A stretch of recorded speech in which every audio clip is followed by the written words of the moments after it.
Well, hello everyone, it's Kristi. And yeah, I don't have any intro music or anything. We're just jumping in live. And I am very excited tonight to have on a guest. It's been ages since I've done an interview, and this is going to be a great conversation. I can already tell from the pre-show discussion. And yeah, I want to, Dana Cole, why don't you introduce Hold on. yourself? Oh, sure. There's a little bit of audio going on. All right. I'm not the only one with tech issues. I'll mute this. Oh, I'm getting an echo. Why am I getting? I wasn't getting an echo until you started talking. Hang on. Oh, do you have the channel on in the background somewhere in an Yeah, open tab? somehow it's. Let me go. All right, I'm going to mute you for a quick second. Cool. All right, and yes, so we're going to be having a conversation about patriarchy and linguistics, language, the social construction of reality. Also, apparently, Christian perspectives on theology and egalitarianism, which I'm not very familiar with. I'm much more familiar with the concept of egalitarianism from political science. So I'm quite happy to have that interaction coming up. So since I see that Dana is still struggling, I'm just going to go over the topics that we hope to get to. This is my brainstorming. Ideally, we can talk about each of these either in turn or one at a time.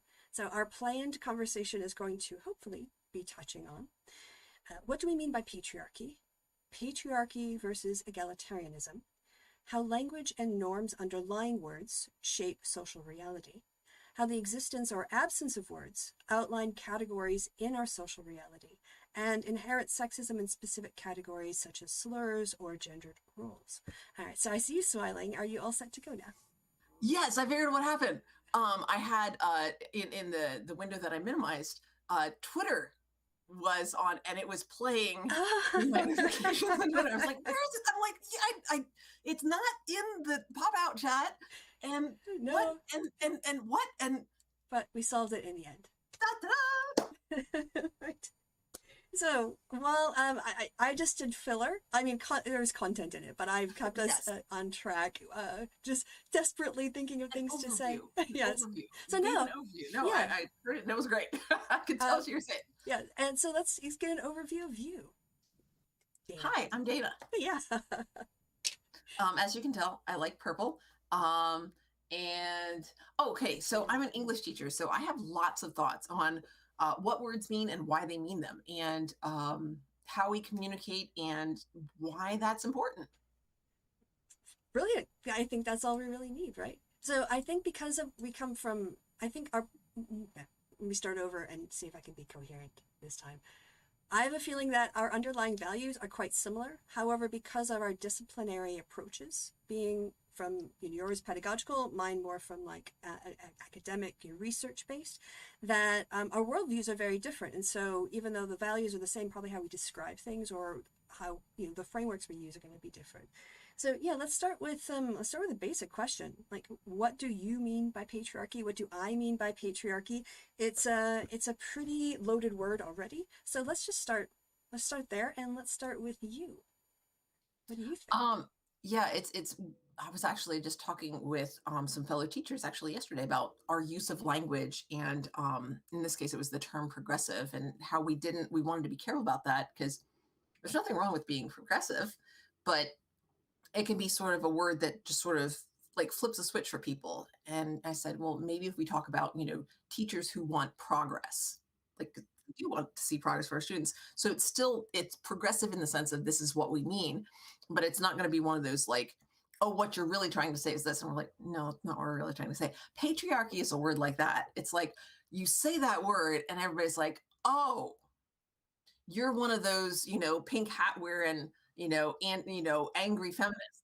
It's like that's the associated meaning. It's like it says this not about the word, but about you, which is really interesting. And so what I think of when I think of, what I would mean by patriarchy is like a whole societal structure in which a certain type of masculinity is privileged as ideal, and that this sort of value system is woven into all of our interactions and all of our societal, political, financial systems. It undergirds just about everything that we do and the way that we interact with each other in ways that often, that we very rarely consciously think about. Let's be honest. We got other stuff that we're going to actually think about, but it's there sort of under the surface, deep under the surface, but it's always there.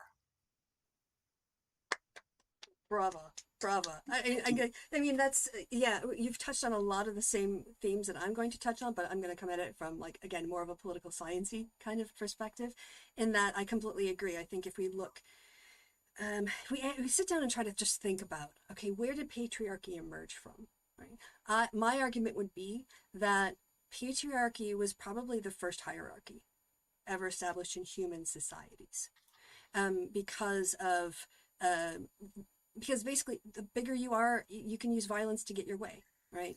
And men are physically larger on average than women, right? And so they could just use violence, or the threat of violence, or the threat of sexual violence, to create a structure which privileged them and help them, basically help the powerful navigate a resource, negotiate a resource, which was women and girls, and who they belonged to and who their offspring belonged to, and making sure, like, not all societies, right? Like, there are cultures of more egalitarian cultures, so it's not a uniform thing. But I think when we look at any culture that's emerged out of the lineage of monotheism, so let's talk about Islam, Christianity, Judaism, that is baked in. Like, that's not even questioned anywhere. It is, because it is upheld by nature, people think it's normal. And so it's Hume's is ought problem, right? However, it became so ubiquitous. And of course, there was other things layered on top of that, was slavery and human trafficking. And so it's not like human rights were a big thing in the ancient world or the Bronze Age, right?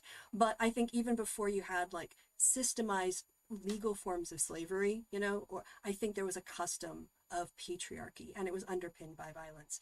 And because that was, like, the original sin, you know, before racism, really, before organized homophobia or any kind of things like that, I think you had that division.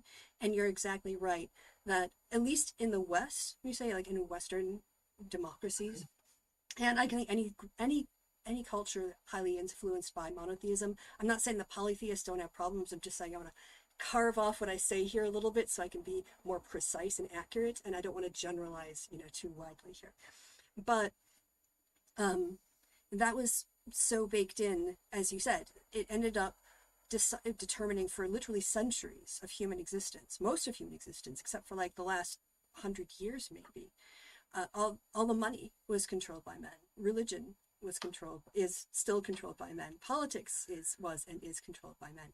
And it is their norms and their perspectives, and it is this particularly toxic notion of patriarchy, which is bound up in, for men and the cis men and other men and trans men, there is an expectation that you constantly demonstrate your masculinity.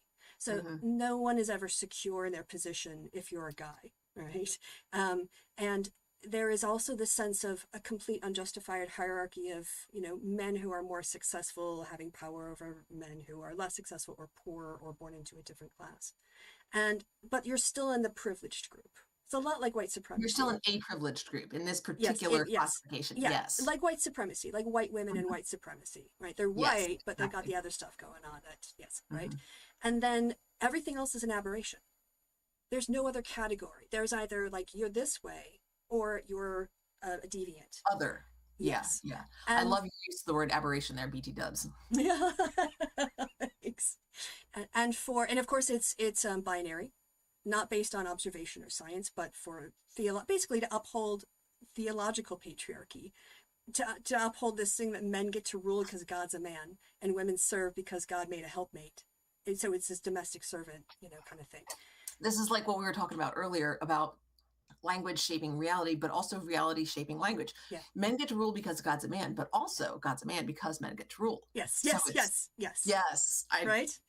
And if we go too narrowly, if you go to a definition in a dictionary that says patriarchy is ruled by men, and we take that as okay, let's make this our necessary and sufficient criteria, and anything else that doesn't meet that criteria isn't a patriarchy, then the only patriarchy that I think you could plausibly argue exists is Vatican City.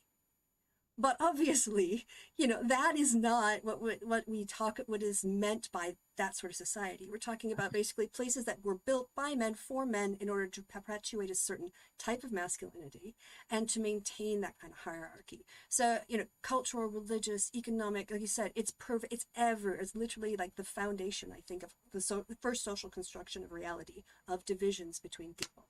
So that's my take on it. I would question that. It'd be interesting because your claim that it's the first division between people, and I can't help wondering if it would be that. The other possibility that I would see might be age-based divisions, like child and adult is another major one. Because what I was thinking was back to some of the reading. One of my favorite books, which I think is one of the ones I've book talked on my channel, is Grooming, Gossip, and the Origin of Language. I think it's what it's called, by Robin Dunbar. And one of the examples that he gives is talks about that size dimorphism, but he's not talking about it in humans, but in bonobos. Bonobos, yeah. Thank you. Only ever seen it written, so thank you very much. And that the horniest apes besides human, by the way, and also apparently loud. And I'm basically as close to us genetically as chimpanzees. Like yes. Like so, but like when the larger males are the ones that are dominant, but smaller males are sneaky.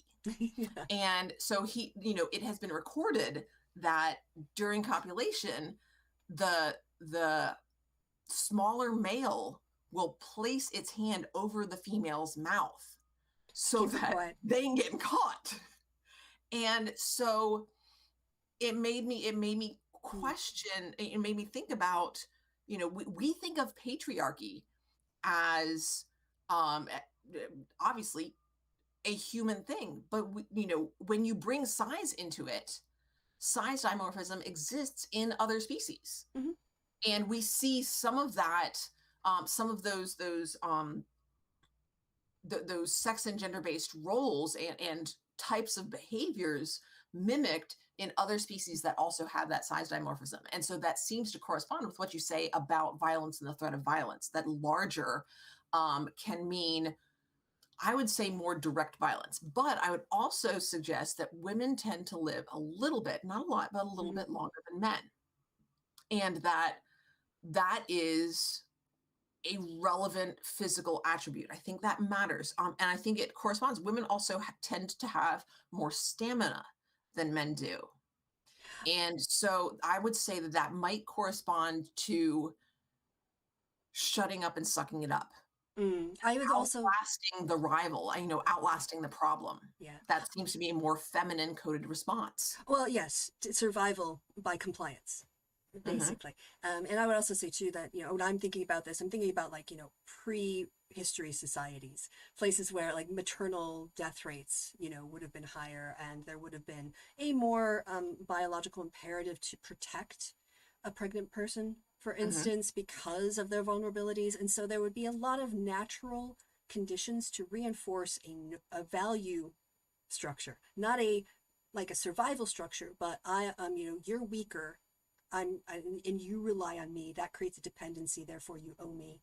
And now we have unequal, and I can push you around and beat you up if I need to get my way. So that's, I think, what is always underpinned. That was the core of patriarchy from the start. But yeah, all right. So I think we agree on that.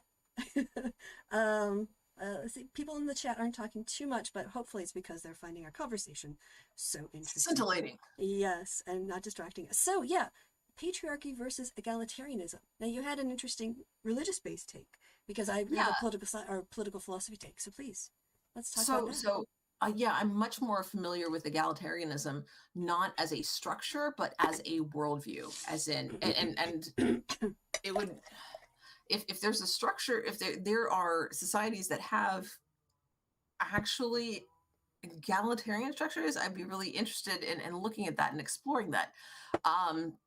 Because I think they're relatively, at best, few and far between.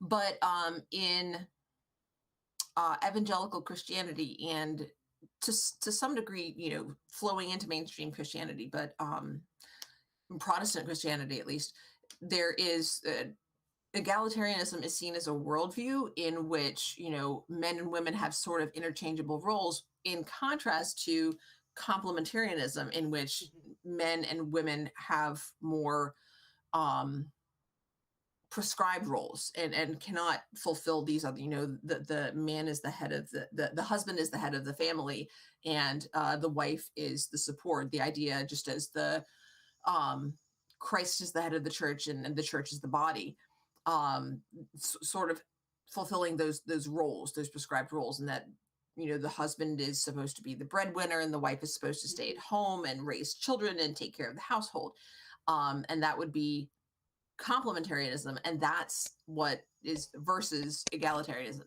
It's more of not individual per se, but it's more of a, this is how we do things, not this is how the world is, if that makes sense. Oh, it makes complete sense because you're basically talking from a different perspective about the debates around feminism. In first, I think it came up more in second wave, but I think there is a thread of first wave anti-feminist reaction to claims for women's suffrage, which kind of comes down to this complementarianism core, which is women and men do different things, and and they're very like cis binary and very much based in reproduction. Right? And it's like a yin yang, right? But of course, the yang has more power and authority in the final say. But they complement. It's bullshit. It's justifying an unfair hierarchy again. Yeah. It's just right. And egalitarian is very similar in the political science perspective. It's the idea that everybody is equal and deserves equal treatment. And there shouldn't be like preferences, between or privileges given to some groups and then others. And I think the principle of egalitarianism exists in law. Like law people write laws in ways that look to be very egalitarian in terms of their application, but are blind to the social contexts that those principles are filtered through.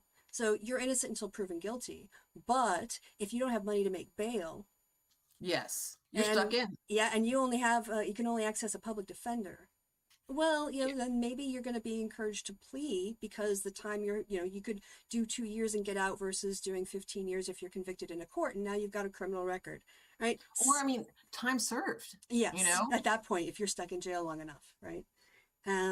Yeah, I can't. So and then people who are in a privileged position who get that kind of treatment, who can afford the attorneys and who can make bail. Okay, they're complaining, but their experience of that egalitarian principle is much different from someone else's.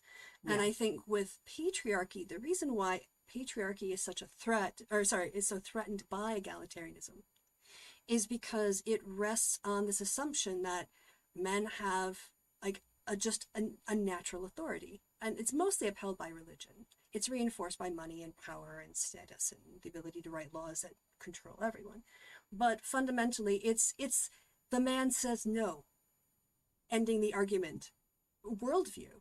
And I think people who are patriarchal in their who ascribe to a patriarchy are okay with hierarchy. They don't care if you've got a bad dictator at the top, but it's better to have a strong man who leads than a weak man who can't make up his mind or needs to ask his wife or his partner. Right. But at the same time, what they're doing is they're saying, but there's a man at the top, right? That's like the underlying, and that's what patriarchy is. It's that underlying assumption. Well, Yeah. there's a man at the top, right? Yes, precisely. Like Marjorie Taylor Greene saying, yes, I am equal to my husband. He is still the head of my family. I'm sorry, then you're not equal. So there is this weird reconciliation in fundamentalist Christianity that you can be equal while you're also a second class person, or you're a subordinate to someone who is your equal. And Yeah, exactly. And I think, yeah, it's the issue is what we mean by equality, because what complementarians would say is that you're equal in salvation, yes, you're equal in, exactly, exactly. Yeah. you haven't, and to some degree they're not wrong, because people, the quibble again, semantic quibble that I have with egalitarianism is that people aren't interchangeable. There's not. No, But it's not necessarily right. based on gender, and that's the way in which we're not, we're not interchangeable. It's based on gender. Well, gender is one way in which we differ. But there are so many other ways in which we're different. People aren't interchangeable. And so, egalitarianism is like one step forward from patriarchy towards seeing everyone as equally valuable, Yes. but also as individuals. That's where you need And that's, intersectionality. yes, yes. And Yeah. that's really, it's that awkward tension that I talk about this with my English classes. It's one of our major thematic structures for the classes that I teach is that tension between individuality and community. Mm-hmm. You know, it, when do we give up? When do we say, okay, I had this goal, but this is what I always thought I wanted, and maybe that's changed now. And because it's one of the reasons I love teaching sophomores. They're 15, 14, 15. They're many of them are going to get their driver's license. Mm-hmm. They're not 15 and quite, a half, yeah.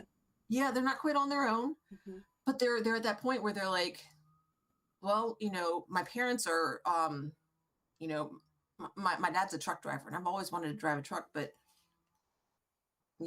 I'm got in this honors class, and what if I went to college? Do I want to go to college? I mean, like a lot of the people I'm in class with now, they're just assuming they're going to college. Why are there's that they're at this wonderful age of questioning the way that they've been raised and exploring and thinking, not really jumping in yet, Yeah. not rejecting those values, but like wondering. Oh, I love it so much. I love seeing that exploration from them. But yeah, that what exactly do I want? Is it the same as what other people want? What do I do when there's a difference there, when there's conflict? How do we navigate that? Yeah. And that, I mean, it's one of the challenges of being human. Yeah, I Or have to really say, any social species. yeah. 2 points. One, I blame Paul for the complementarianism. There is no slave, no free, no Greek, no Jew, no man, no Oh woman boy. in Christ, Yeah, and yet yeah. you I can be blame Paul unequal for here. a lot of stuff. Yeah, Paul's got problems. Paul's got issues. And then the other thing is, egalitarianism, I think, is got enough philosophical space for the idea of, reasonable accommodations or differences. People who are colorblind shouldn't not be able to like have things to help them see colors in a more clear way, or people who have a disability who need a reasonable accommodation, a ramp to get into a building. That is egalitarianism, because you want them to have equal access to the world, right? Regardless of a disability that is beyond their control. So yeah, and I just think egalitarianism is a massive threat to patriarchy, like because especially like in America with Americans, we have this lie that we tell us that we're the land of the free, home of the brave, one person, one vote, equality before the law, and no one is, everyone is presumed innocent. So like all of these like narratives Yeah. of maximal freedom, right? But in reality, The it doesn't. freest country Yeah, in the world. yeah. But when you try to practice it, right? What is the thing? I had a picture up for a while on my, someone had a poster that said, racism is so American that when you protest it, people think you're protesting America. And I was like, yeah, damn. That's why I was on my Twitter banner for a bit. So, Steve is in the chat. Hi, Steve, by the way. Hi, Matthew. Hi, Mark. Hi, Faye Queen Corey. Good to see you. Hi, Flint. A couple other people. Sibby in the chat as well. And Steve writes, I faintly remember writing a story ages ago where Jesus was one of the characters, and someone quoted a line from the Bible back to him, and he rolled his eyes and was like, that was Paul. Although, I mean, Steve, I hope you'll take this as criticism with the love with which it is meant. And if he was going to be really salty, he'd be like, "Oh, that was Saul." Bible jokes. That's what you get here. Yep. All right, next up, let's talk about how language and the norms that underlie words shape our social reality. So this originally came out from a tweet where you asked about the female equivalent of emasculation, which was really interesting. And I was like, we need to talk about this. Originally, I thought we were just going to like be tweeting back and forth. Like, you want to come on my channel? I'm like, yes. Yeah. And just the idea that a man's masculinity is essentially the most valuable thing about him. That's taking that away is like the most horrible thing that you can do to a man is to take away his masculinity. I mean, that is his core of self, is the assumption of the word emasculation. Yep. And it's just, when you think about that, think about what that says about what we believe, about who we are. I mean, that says that a man's sense of self is completely rooted in that masculinity. Nothing else is as important, and possibly nothing else even matters. Yep. And we just throw it around. Yeah. And also, like, there's no, like, emasculation, the weight carried with it is like emotionally and psychologically more than dehumanization, which, when you think about it, ought to be worse.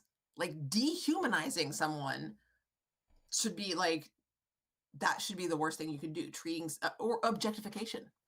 Yeah. Objectification. We talk about the objectification of women. Yeah. Like, I mean, and you can objectify dudes. I mean, not that you can't, but I mean, it's associated with, this is what gets done to women. But the weight of the word emasculate. Thank you. Emasculation is just, it's emotionally heavier. Like, you are taking away, I mean, an essence. Not just humanity, but just identity and individuality and everything that makes you, it's really interesting. Yeah, and you kind of get deeper into it as a concept, and you, like I pointed out, I'm getting a bit of an echo again. I don't know why. Oh. Do you have external speakers? I do. I can. Okay. I don't know how. Okay. Headphones would be great. Notice also, it's purple. It's like everything. This is how we know that I do not live in an ideal world, because if I did, everything would be purple. I hear you. I hear you. All right, fantastic. Thank you for plugging in. Now, where was I? Oh, the notion of emasculate. And purple. Go back. You know, I struggle to find any equivalent even in a cis binary, and your suggestion of objectification is perfect. It is, but no, the original one was deflowering. Okay, yes, to take away someone's. Because what's really valuable about a woman is her virginity. Yes, the fact that she has not been taken. She has not been taken. Like, look at the euphemisms. Look at the euphemisms we use around it, right? Surrender herself to him, give herself to him, right? You know, like, to quote Jasmine, "I am not a prize to be won." Yes, right. But yes, thank you. Yeah, but this is all I was pointed out in. So when someone was reviewing Engels' treatise on, like, a communist critique of the family and the way that capitalism uses unpaid women's labor to create children and also to train them and keep the house. In fairness, that predates capitalism. But no, I know. But he's explaining, like, how how capitalism profits. Yes, she takes care of the house and allows him to go outside and work, right? And anyway, he kept talking about, like, when a woman would surrender herself or give herself to a man, and the author's just like, this is so weird, because it's a feminist, reading Engels later on. But that again is all, when you say, like, deflowering.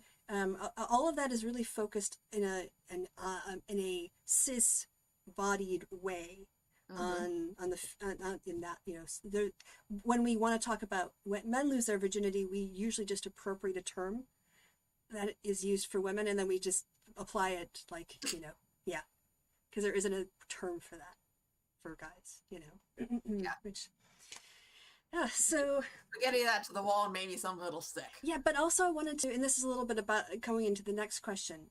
Sometimes the absence of words are very revealing. So if I could give an example, because I use this on Twitter a lot when I want to haul Christians, like fundamentalist Christians, up on stuff about, like, why we need to teach the Bible. And the fact is that there is no even concept of a man or a boy who has been sexually assaulted and is a victim of an assault. If you've engaged in a homosexual act, you get killed. That's it. And so, like, the category of male abuse, I would argue, is a very recent phenomenon and a result of feminism. That feminism created a space for talk about abuse. Of course, it was focused mostly on women, but because we've gotten to this egalitarian, value system, men are like, well, what about male abuse? Like, well, yeah, what about, like, but y'all haven't been talking about it. Don't, like, get mad at feminists for making the personal political Oh when yeah, it's I have your system that similar keeps you. yeah, I have similar issues with I guess it's I mean bigots in general, but turfs in particular talk about, not wanting trans women in women's bathrooms because, oh no, what about, why would you want, someone with a penis in a women's bathroom, because of the danger to girls, to women and girls, to Mm-hmm. cis women and cis girls. And I mean, a predator's a predator. Yeah, it's like, And it's like, having a penis isn't a okay? threat. It just, Is it okay? Well, is it okay for a predatory person yeah, who's not trans yeah, to to go into the be, men's bathroom, mm-hmm. or for this predator who's supposedly trans? Just send them in the men's bathroom and let them, Yeah, harm men and boys. yeah, Like, that's fine apparently, because and it's only reframed in girls' yes, toilets exactly. And or women's girls toilets. as, again, women as property of men, Mm-hmm. Yeah, and that, that's what it comes back to. And of course, if we had gender neutral bathrooms, then parents, regardless of gender, could be in like this hand washing area, you mm-hmm. know, with their kids. Yeah, Again, regardless of gender. And everybody would be safer. But no, that's like not something that it doesn't even occur right. to people Because that binary because is so how we assumed. and it's yes, it's so yeah, it's so pervasive. Yeah, we look at how the way, we don't divide classrooms as much anymore, but there are, the sex as a division is basically the only one that's still acceptable. Like, you can't have sports groups based on ethnic origin or ability or disability, but you can have, and there are, like, in sports there are reasons for that, but it's still the only socially kind of acceptable segregation that you can Mhm. do, really. To some degree, yeah, there are. I think it's the only one that's really it's the only one that's assumed that you should do it. Yeah, yeah. Because I mean, there's still, like I said, age-based groupings are still very common, but not as there's no imperative to it. Whereas with, especially with something that's private like that, Mhm. there's the assumption that it should be gender-based. Yeah, I remember Sarah Weddington telling the story. She was the attorney who argued Roe v. Wade. For those of you who don't know, I think she died in the last couple of years. But she grew up in Texas in the 40s or 50s or whatever, and she recounted the tale of having phys ed, and they were doing basketball, but the teen girls were only allowed to run half court because the gym teacher told them if they ran more than half court, they might damage their uterus, and that was basically their ticket in life.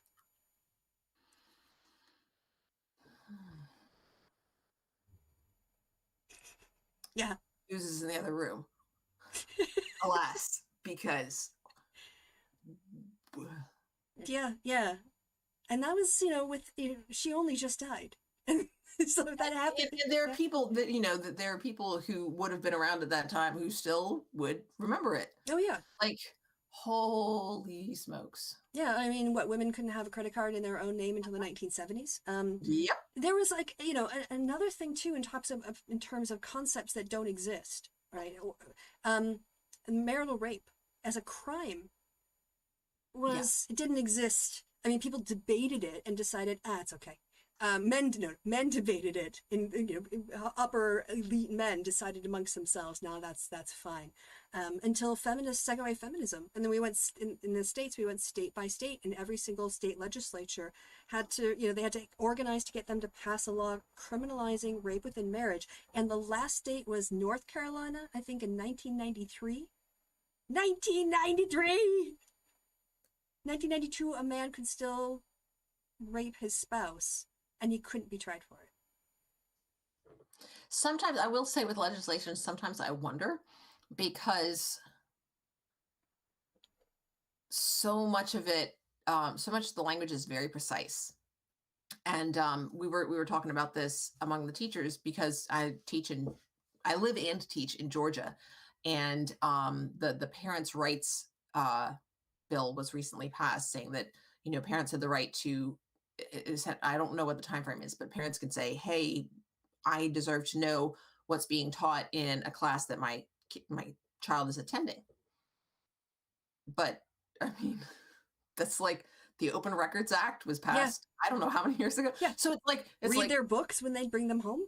or you can still ask, like, you have the right. Yeah. This is public stuff. The It's a syllabus. public school. Yeah. Like, you could ask, you already could ask that, but they passed another law saying the same thing. So I can't. I mean, because so I know that, and I don't know if it's a federal thing. I know that there can be legal differences in terms of, like, what constitutes rape versus what constitutes sexual assault. Mm-hmm. You know what I mean? So, but at the same time, if marital rape is not considered a crime, was marital sexual assault also not considered a crime? It was That's basically viewed, because the law dates back to common law, when it okay. was decided that, in the 1700s, that a man basically, his wife belonged Owned to his him. wife. And Yeah. that was just brought over into, from Europe into the colonies. And it was assumed as part of the law. And it just, like, and not Right. just that, it's not even like you would think a moral book like the Bible would have something on that, but it doesn't. It's not until you had women demanding basic human rights in the Hmm. West, and eventually, in other places now, around the world, they continue to, that it came up. That women needed a voice to Yeah. be heard, and until the 1970s on issues in the home. I mean, some people go, "Oh, I really wish," like guys now, conservative white guys are like, "Oh, the 1950s, that would have been the perfect time to live." Why? Because you wanted segregation, the ability to rape your wife and beat your kids, and no one comes and does anything about it? Is that your idea of the ideal America? Because that's what life was like before second wave feminism, before the civil rights movement. So it just seems to me so important that we identify when movements, like uh, uh, critical race theory and feminism, Kimberly Crenshaw's, and the notion of intersectionality, Intersectionality. Yeah. right? It's something that we kind of understood as a general concept, but when you have a word for it, It makes a difference. It makes so yes. much. Like worlds open up. Mm-hmm. I didn't have a word for that before, and that lack of a word eliminates a possibility for communication. And that's why I think it's kind of important to reflect on the way that patriarchy makes some things visible and other things invisible. Okay, for Yeah. instance, male victims. Hmm. I talk with my student, not regularly, but I will, if they swear, you know, I will say, look, that goes against school policy. You're not allowed. It goes against our policy. You are not supposed to be saying that word. But there are certain words. I've told my students. I said there are some words that I won't say because of their history of use, and like your classic swear words. I'm trying to think through them. I'm like, most of them are based on taboos. Bloody. But that's the difference between swears and slurs. Slurs are words that have been used to put someone in their place. Um, and that's why we were talking about how gendered slurs for dudes, I mean, are incredibly mild. Like Yes. calling somebody a dick. Mm-hmm. Whoop-de-doo. Who cares? I mean, yes, it's negative. It's like, but it's negative, like saying, calling somebody, I don't know. I would say it's even less negative than calling somebody pathetic. The thing is that a lot of those, if you're being a dick, is kind of can be a badge of honor in a toxic masculine perspective. Mm-hmm. So Mm-hmm. even the insults can be kind of flipped to align with this idea of control and domination and emotionlessness, or anger being the only acceptable emotion to Yeah, express. yeah, and the idea that the connection between the word pussy and the as an insult, Mm-hmm. that it is slang for a vagina or a vulva, but also carries the meaning of weakness and Yes. of being lesser. And like the way that the fact that those two meanings are both embedded in the word, that's a problem. Yeah. I That's a mean, problem. everything feminine is degrading. Lesser. Right, exactly, compared to. So even or That you throw like a girl. right, or even homosexuality, because it's not, being a masculine heterosexual stud, right? That's a weakness. Anything that isn't, again, feeding into this physical It's domination, very specific sexual domination, understanding of yes, yes, of masculinity. This is very specific type of control masculinity. over your woman, over your family, over your household. Yeah. And the fact that the word bitch as an insult changes its meaning depending on whether it is applied to a cis man Hmm. or somebody who's not a cis man. Yeah. When, because essentially as a verb, to bitch means to complain. And Right. so when that is applied to a woman, it means that a woman's leadership, woman's assertiveness, Hmm. saying, okay, so this is your job. That means before the next meeting, I need you to do this. And it's like, oh, what a bitch. What it's saying is that her exercising her earned authority is effectively seen as complaining. Hmm. Yeah, it gets back to this notion of this really strict binary, right? And women who aren't in that box, right? That that maybe they're professional, maybe think about how what women went through changing from wearing dresses into pants. I remember a suffragette in England had designed these sort of like pantaloons, Like so bloomers. basically, yeah, like really, so her legs were covered all the way down, but there was a split between them, and so that she could walk, without, like in pants. And people threw stuff at her in the street and mocked her, and basically tried to cancel culture her back into her corset and her whatever For sure, whalebone. sure. Yeah. I remember it's the I remember because I didn't really bother with season 2. Downton Abbey, the last episode of season 1, Sybil comes down to dinner and she's dressed in pantaloons. And I remember when she walked, because you see her at her vanity, and she's apparently nervous. I'm like, okay, so what's going on? And I see her walk in and I gasp, and I'm like, it's like what, 2018 at this point, and I'm just like, oh. I'm shocked that she's wearing trousers. And I mean, it was a lovely outfit, Yeah. sort of, quasi oriental, but cute. It was, sort of a light teal. Is Hmm. very nice, very flattering. She had this cute little beaded cap. She looked adorable. And I was like, oh, How and I was just shocking. like, it was like literally, because they do the period so well. Like as a viewer Hmm. in the 21st century, I was shocked. I tell you. Yeah. And I think this is another time where it's worth bringing up the lessons of intersectionality, because if you look at things like women's hair and men's hair and controlling clothing and hair, basically any visual signals, right, Yes.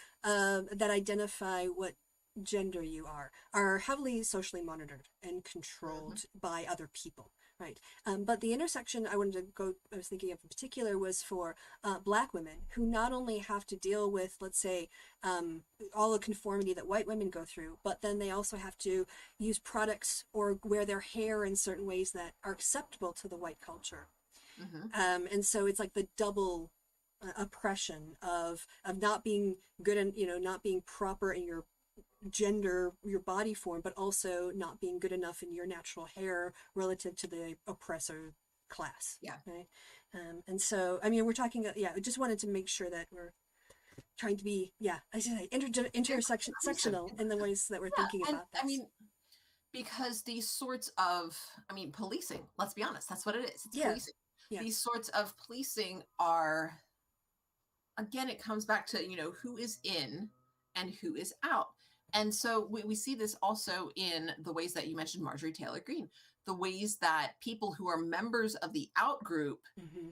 will pull themselves closer to the members of the in group and those who have like political and social capital, Hmm. um, by asserting their adherence to those traditional, more rigid values. Very well put. By saying, "Well, I'll play your game and I'll play it well." Hmm. Well, no, like don't play. The only way to win is not to play. You're not gonna win by playing better than other way. It's the whole better than other girls. No, no, no, no.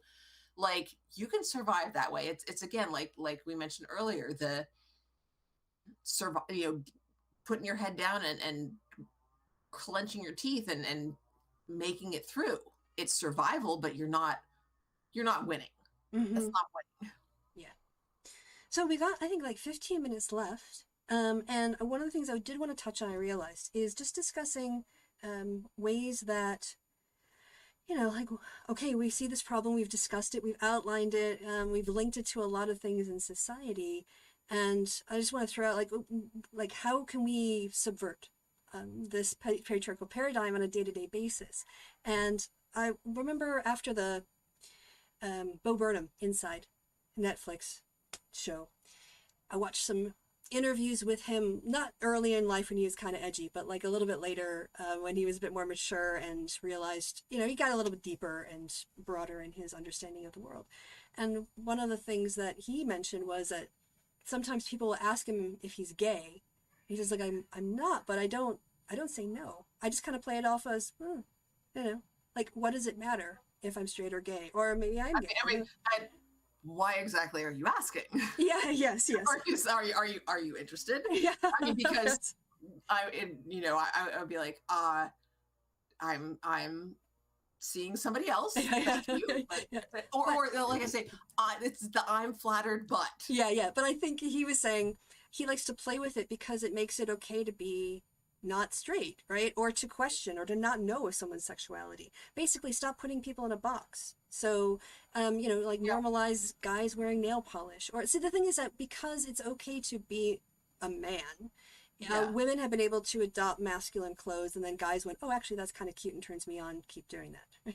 Yes, yeah, we will accept this. That makes it Yeah. okay. No, it's okay if you wear my shirt the morning after. I really like how it looks on you. Like, oh yeah, Yeah, whatever. Um, it marks you as mine. yeah. But it doesn't go in the same. It doesn't go the same way in the other direction. And I think pushing boundaries, gender fluidity in clothing, gender fluidity and like hairstyle, or just not saying. I would just normalize throwing in they when you refer to someone's pronouns, like not misgender them per se, but if you're just talking about someone, and use they instead of he or she, Yeah, just to kind of show that it's not a big deal to use who I'm referring to, and they can be used in a singular. And I'm not, as I'm not trying to misgender them in this case, I'm just referring to them in a more neutral way. Um, mhm, and I just think that there are little acts of revolution or disruption that we can put out there that will make people stop and reflect on. Like if you, like I was watching, sorry, I'll let you talk in a second, but I've been just binging Good, Bad, or Bad, Bad on YouTube. The two guys who cover bad movies, and for a okay. couple episodes, one of them was just like had nail polish on his nails, or several episodes where he's wearing nail polish, and I noticed it, and I was like, I wonder if there's a reason why, and I'm like, well, I wouldn't ask that if it were a woman. So, yeah, it's just this little thing of now when I see him, like, oh yeah, he's got nail polish on today, and it's just a little thing of like again picking at that training Hmm. that entire culture is built about reinforcing this box. You have to fit into the male box or the female box. Hmm. And, like the box on sexual orientation is kind of widening a little bit, but in terms of, like cis and trans and non binary, we're only starting to really open that box Yeah, up. So I very think the much most we can do to disrupt it, the better. So what do you think?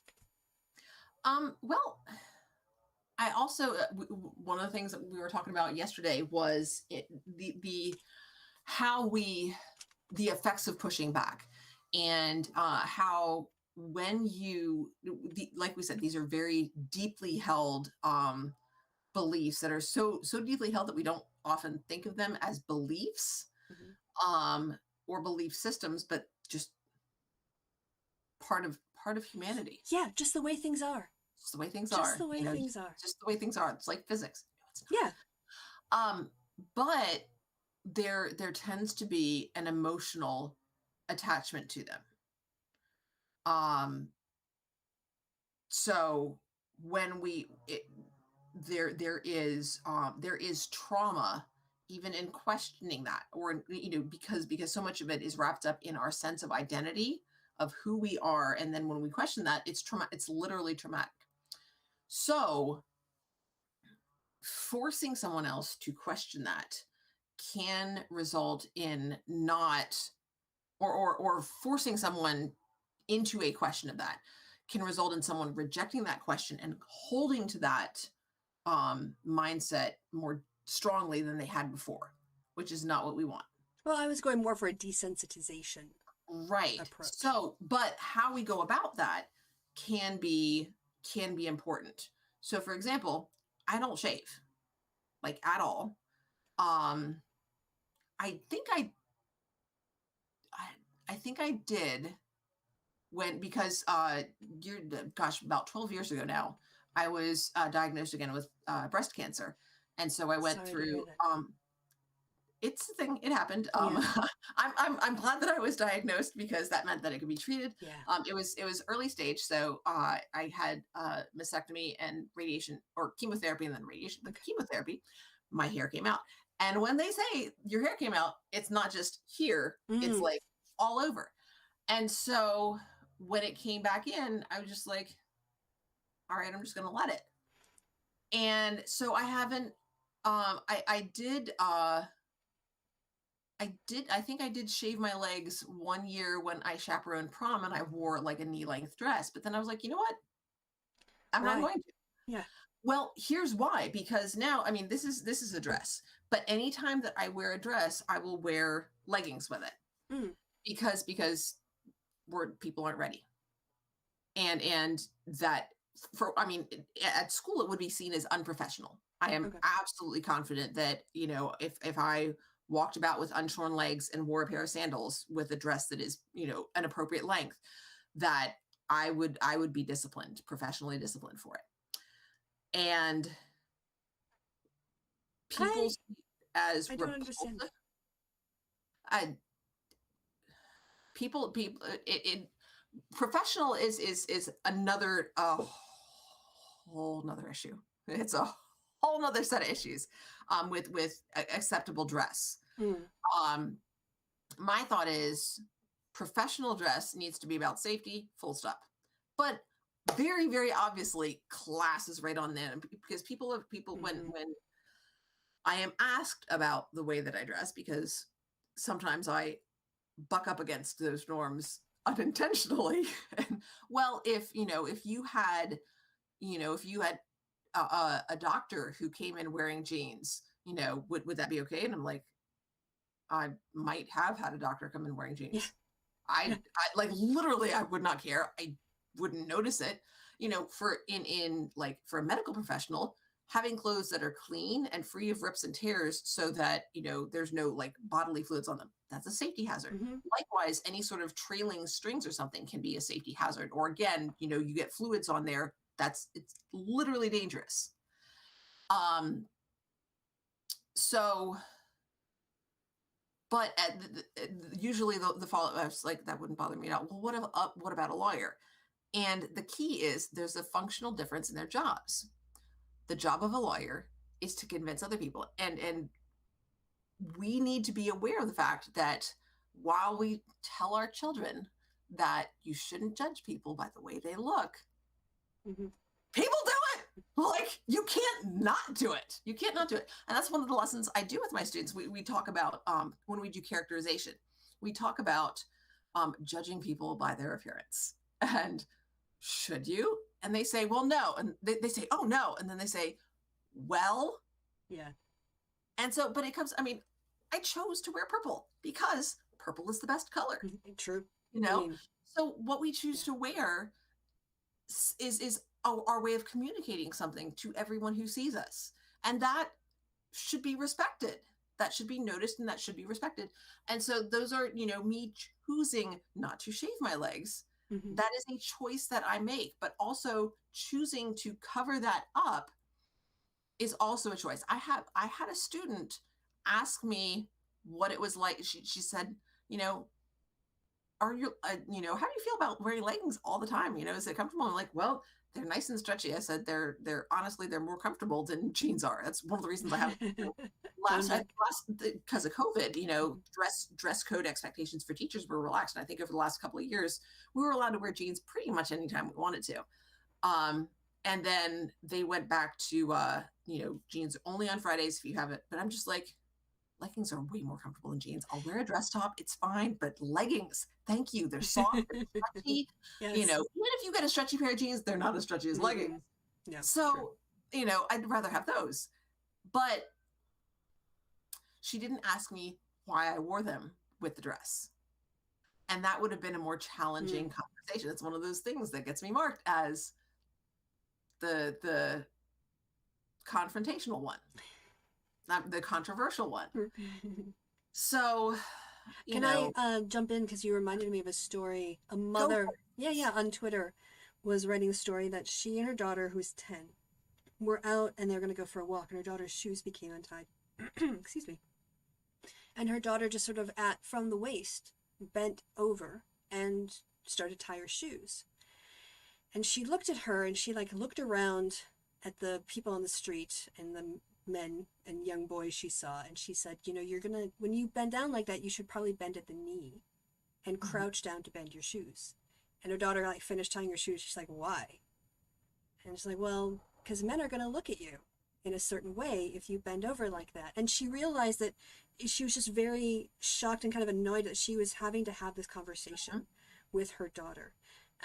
And I get, obviously you have to, right, for safety reasons.